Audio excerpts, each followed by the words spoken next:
evening.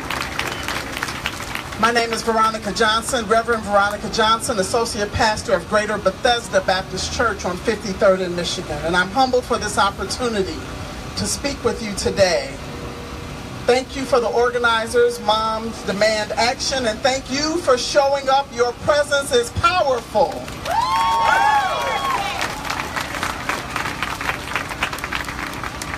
Someone once said that the definition of insanity is doing the same thing over and over but expecting a different result.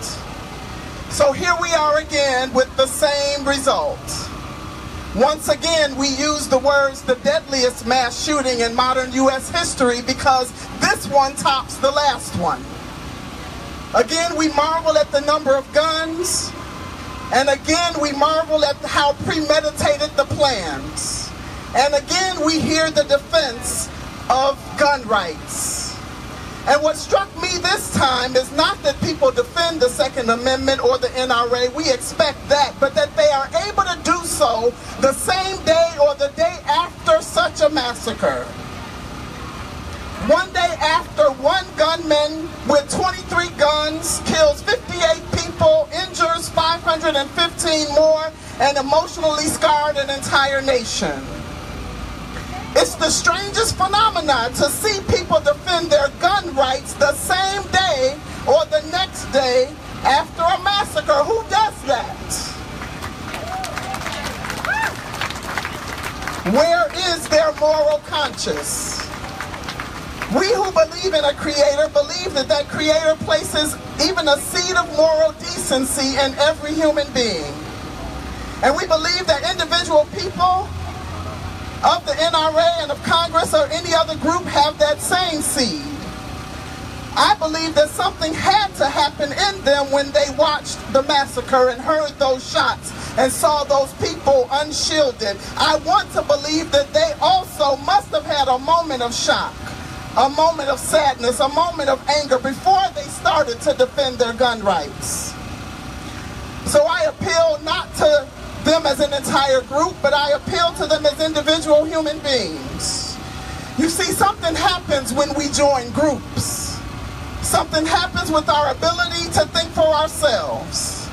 The collective voice can drown out the inner voice. The power of the group often overcomes the power to stand against one's group. So this appeal of mine as a preacher of the gospel is not to the NRA or any other group, but to individuals with a seed of moral decency. We appeal to that still small voice that must be saying somewhere deep within that this is wrong, that this is tragic, that this must change. We appeal to that small voice before the voice of greed, fear, and power drowns it out. We appeal to that small, still voice that says we can do better.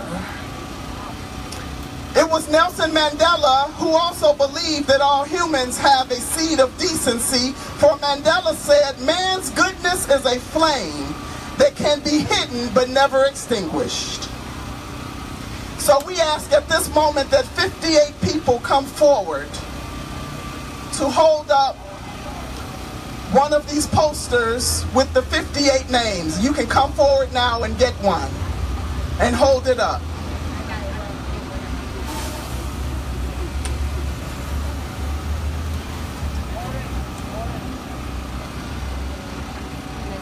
We know that there were 58 victims who were killed, murdered in Las Vegas.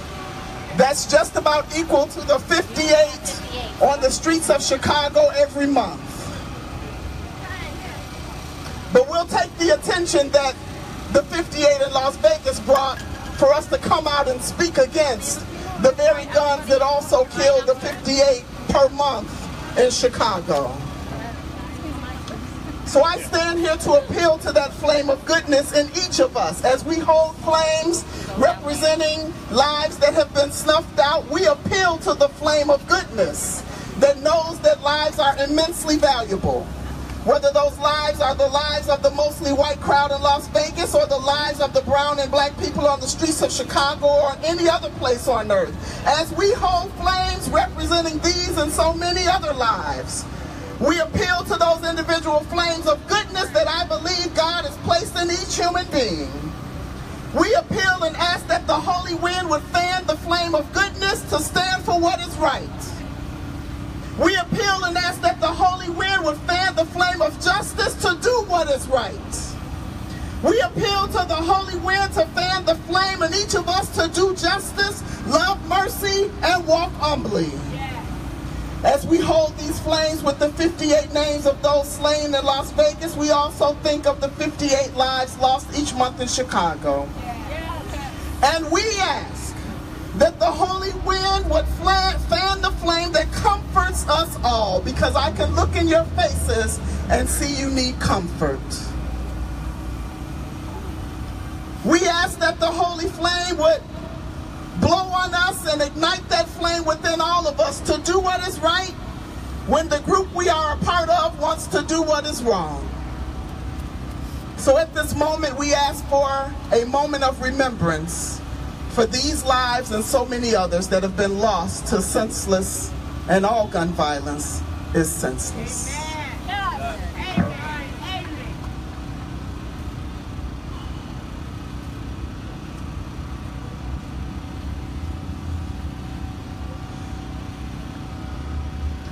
We will now beat a drum for the 58 lives lost in Las Vegas.